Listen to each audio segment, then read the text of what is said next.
Good morning everyone, welcome back to my channel. আমি চলে এসেছি, আমি মিঠু, আর আমার চ্যানেলের নাম মিঠু সরকার দাস। আর চলো আজকে আমি তোমাদের সাথে একটা ব্লগ শেয়ার করব, আশা করি তোমাদের ভালো লাগবে। আর ভালো লাগলে একটা লাইক, একটা কমেন্ট করতে কেউ ভুলো না। চলো, আজকে এখন কিন্তু বাজে সকাল 9টা, এখনো আমি কোনো কাজ শুরু করিনি। আজকে একটু ঘুম থেকে উঠতে দেরি হয়ে গেছে। যাই হোক, এর আগে আমি প্রতিজ্ঞা করেছিলাম যে সকাল সকাল ঘুম থেকে উঠবো, সেটা কিন্তু আমি পারিনি। আর 9টার সময় এখন আমি খাবার তৈরি করব, মানে সকালে যে ব্রেকফাস্টটা সেটা এখনো তৈরি করা হয়নি।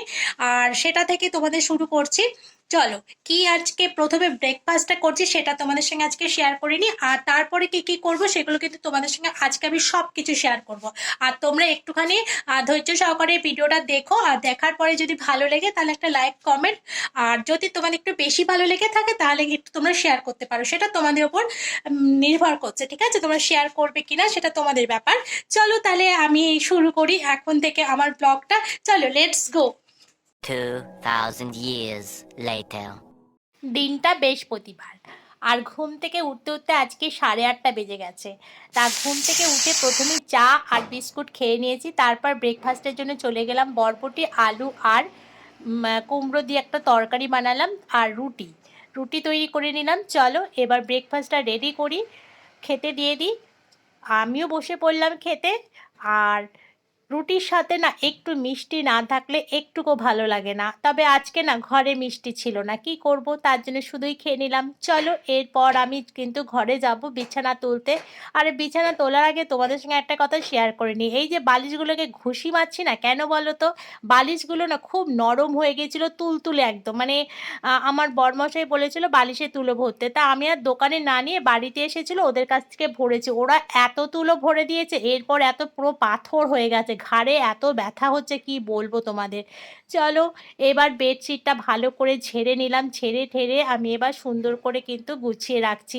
আর দেখো, বিছানা সুন্দর করে না গুছিয়ে রাখলে একদমই ভালো লাগে না। দেখেছো বালিশগুলো, দেখো একদম ফোলা ফোলা হয়ে রয়েছে, দেখতে তো সুন্দর লাগছে কিন্তু শুতে যা কষ্ট হচ্ছে, মনে হচ্ছে মানে পাথরের ওপরে মাথা দিয়ে আছি। পাশ বালিশটাও ঠিক সেম।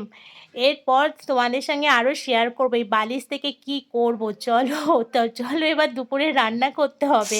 দুপুরে রান্নার জন্য আমি দেখো আজকে কুমড়ো কেটে নিয়েছি। আমি কুমড়ো ভাজা খেতে খুব ভালোবাসি, এগুলো কিছুই রাজা খাবে না, আমি খাবো একা একা।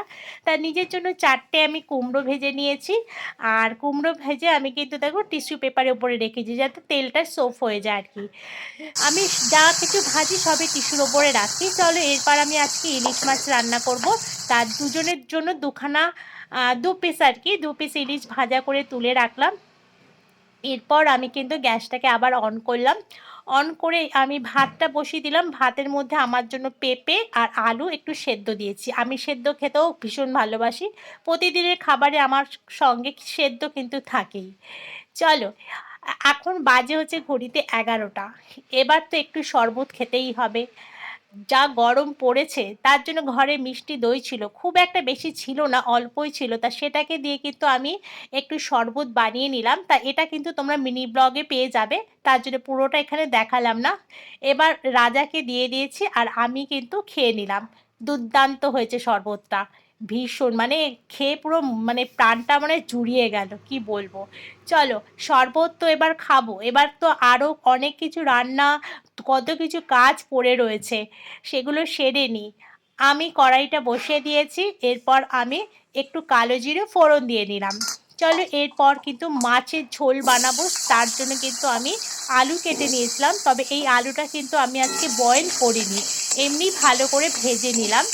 আর একটু ভাজা বেশি হলে না সেদ্ধ হয়ে যায় মোটামুটি। চলো, আমি কিন্তু মাছের ঝোলটা বসিয়ে দিয়েছি কাঁচা লঙ্কা দিয়ে। এরপর কিছুক্ষণ ফোটার পরে আমি মাছ দুটো দিয়ে দিলাম। আর আমার না পেস্ট করাই ছিল এটা, জানো তো, দই, পোস্ত আর সর্ষে, তা সেটাই কিন্তু আমি মাছের মধ্যে দিয়ে দিলাম। তা আজকে আর এক্সট্রা করে কিছু বাটিনি, যেহেতু বাটা ছিল আর কি। চলো, মাছটা তো আমার রেডি হয়ে গেল। চলো এবার সেটাকে কিন্তু আমাকে নামাতে হবে, তার আগে একটু ভাতটা নাড়িয়ে দিই, ভাতটা কতটা হয়েছে দেখে নিই, নাহলে ভাত গলে গেলে পরে আবার রাজা খেতে চাইবে না। আমি মাছের ঝোলটা আমার রেডি। এবার একটা পাত্রে কিন্তু আমি ঢেলে নিচ্ছি, দেখো দেখতে সুন্দর হয়েছে, খেতেও কিন্তু সুন্দর হয়েছে, কেন খাবার পরেই কিন্তু আমি তোমাদের সঙ্গে এই ভিডিওটা শেয়ার করছি। সেই জন্যই আমি বললাম যে খেতে খুব সুন্দর হয়েছে। তবে এর মধ্যে যদি একটু ধনেপাতা পড়তো না আরো সুন্দর লাগতো। আমার কাছে ধনেপাতাটা নেই জানো তো, অনেকদিন ধনেপাতাটা কেনা হয়নি। কি করব? তার জন্য ধনেপাতা দিতে পারিনি। তবে একটু কাঁচা সর্ষের তেল দিয়েছিলাম। চলো, আর ঝিঙে আলু পোস্ত কেটে নিয়েছিলাম আগেই, সেটা তোমাদের সঙ্গে শেয়ার করিনি। কেন অনেকটা বড় হয়ে যাবে বলে তার জন্য সেটা শেয়ার করিনি। ঝিঙে আলু পোস্ত বানাবো। তাই এটা না আমি রাতের জন্য বানিয়ে রাখছি, দিনে খাবো না। তা তোমরা কে, কে ঝিঙে আলু পোস্ত খেতে ভালোবাসো? আমাকে সঙ্গে কিন্তু কমেন্টের দ্বারা জানাবে। তোমাদের কমেন্ট কিন্তু আমাকে আরও পরের ভিডিওটা করতে আরও উৎসাহিত করে, জানো তো? ভীষণ ভালো লাগে তোমাদের কমেন্ট পড়তে। এই মিষ্টি, মিষ্টি কমেন্টগুলো পড়তে খুব ভালো লাগে। দেখো কী, কী রান্না করেছি। মাছের ঝোল আর এখানে কুমড়ো ভাজা, ভাত, আর ওদিকে পোস্তটা এখানে নেই। যাই হোক, আমার রাজা সোনা এবার চান করতে যাচ্ছে, বদমাইশি করছে, দেখেছো? এবার কিন্তু দেখো কলটা যেই খুললাম, বাইরে যা রোদ্দুর, আমার ট্যাঙ্কের জল তো ওপরের জল, কি গরম হয়ে গেছে। আমি ওপরে আর স্নান করতে পারলাম না, শেষ পর্যন্ত আমাকে নিচে যেতে হলো। আর ওই যে বালিশগুলো তোমাদের বলেছিলাম যে শক্ত হয়ে গেছে, বালিশের তুলো ভরেছি।